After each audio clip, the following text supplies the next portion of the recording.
This video was made possible by Wix. If you're ready to create a website, head on over to wix.com/go/infographics2019 to try out one of their premium plans right now. Hello, infographics fans, and welcome to another special challenge episode of the Infographics Show. Today we're taking on the Uss Defense Budget and asking you to find a way to spend every penny in 24 hours. As usual, you're not allowed to give anything away to charity, and you have to spend it all or return everything you bought and pay back everything you spent. Just like last time, if you fail, all the money goes instead to an organization dedicated to kicking kittens. But this time we're adding some innocent puppies into the mix too. So you think you can do a better job than us? Stay tuned and let us know after the video. For fiscal year 2019, the U.S. defense budget stands at a whopping $716 billion, the largest it's ever been.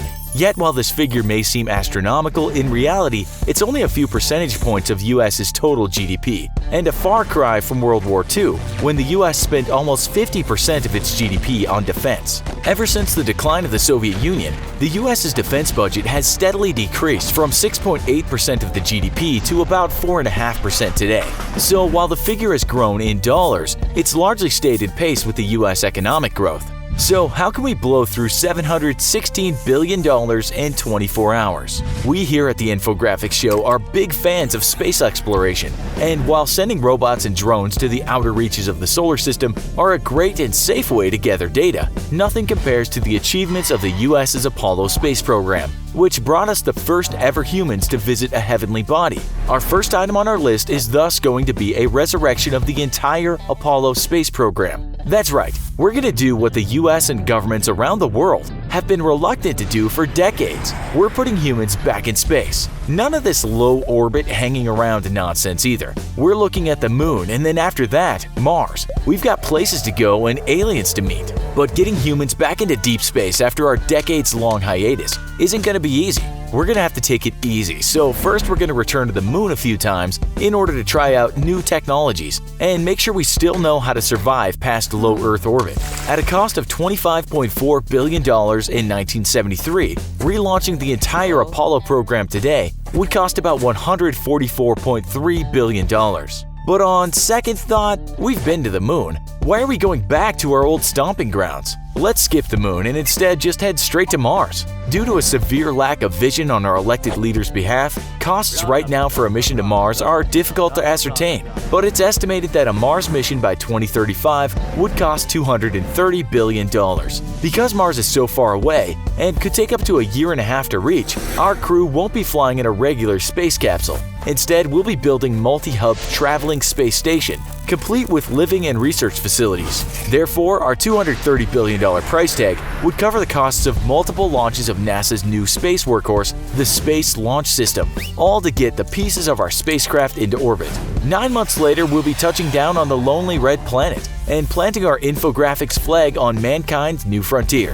That's $230 billion down and $486 billion to go. Putting humanity back on a path to the stars, though, is going to require some smart thinkers. So we think the smartest thing to do is to invest in America's students. For years, the U.S. has debated free higher education for its millions of students, with considerable pushback from those who view the cost as too great to bear. Lucky for us, we've got hundreds of billions of dollars to give away for free, and think that investing in education is a pretty smart bet. So we're going to pay for 4 years of college for all American students, with an estimated $75 billion a year cost. That brings the total figure to $300 billion for 4 years, which we think is a small price to pay for the influx of new engineers, scientists, and economists that we'll receive in 4 years. Truthfully though, we're just following the footsteps of U.S. history. After World War II, the MGI Bill provided free college education to returning war veterans, seeing a whopping 8 million service members earn their degrees. The MGI Bill in many respects helped build the foundation of scientists, engineers, teachers, and thinkers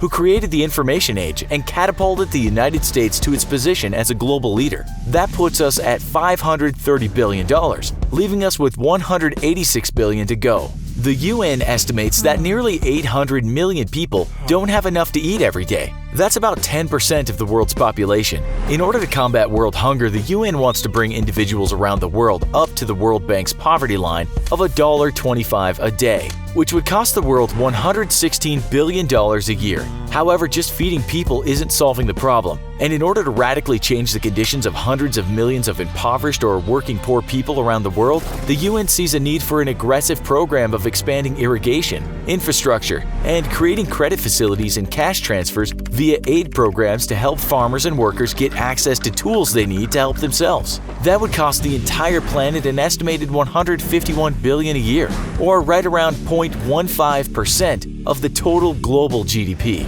To us, investing in people so they can help themselves is a far more attractive option than just a handout. So we're going to put up the $151 billion needed for the first year of the UN's program to help the global poor. That brings our total expenses so far to $681 billion, leaving us with $35 billion. For our next few purchases, we think we've been more than charitable already. It's time to spend on us, and boy have we got a special purchase in mind. Move over, Queen Elizabeth, because your fancy digs are now officially ours. With 775 rooms and sitting 5 stories across 828,821 square feet, Buckingham Palace is the most iconic residence in the world.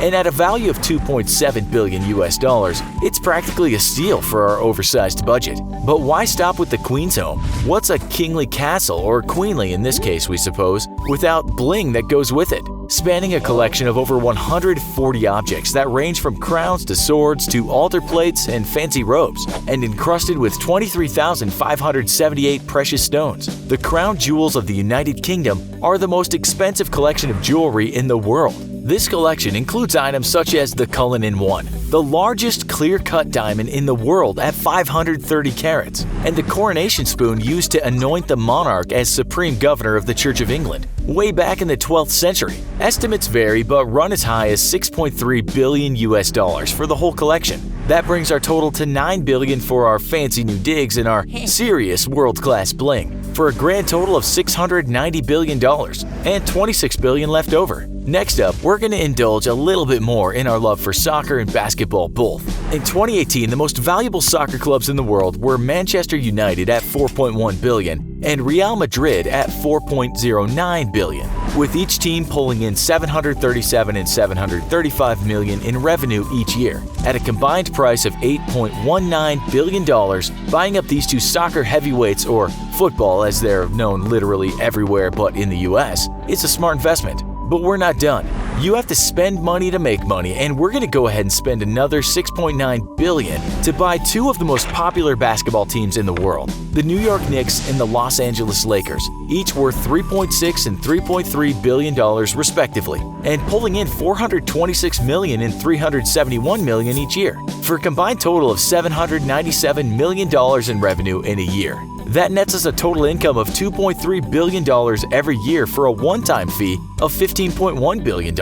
A very smart investment indeed. That brings our total costs to $705.1 billion, leaving us with $10.9 billion. Our last purchase is going to be something for all of you, our adoring fans, with 3,985,480 of you subscribed to us as of this writing, and more of you pushing us up to 4 million and beyond every day. We wanted to say thank you. And so we're going to spend $10.9 billion to buy all of you 34,187 ice cream sandwiches. That's 93 sandwiches you can eat per day for an entire year, or enough ice cream sandwiches to last you for 94 years if you ate one a day. That's one heck of a tasty thank you from us to you. With Wix, one thing you don't need in order to have a great-looking website is a few $1 billion. With over 500 customizable templates and robust design tools, Wix lets you build from scratch or drag and drop into an existing template in seconds. Its subscription services offer unlimited bandwidth and 24/7 tech support. Plus, with mobile hosting, your site will look great no matter what device your future visitors decide to look you up with. Click the link in the description below or go to wix.com/go/infographics2019 right now to start building a great-looking website today. So how would you spend your entirety of the US defense budget? $716 billion. How many ice cream sandwiches would that buy? Think you have a better list than us? Also, be sure to check out our other video called Spend $1 billion in 24 hours or Lose It All Challenge. Thanks for watching, and as always, don't forget to like, share, and subscribe. See you next time.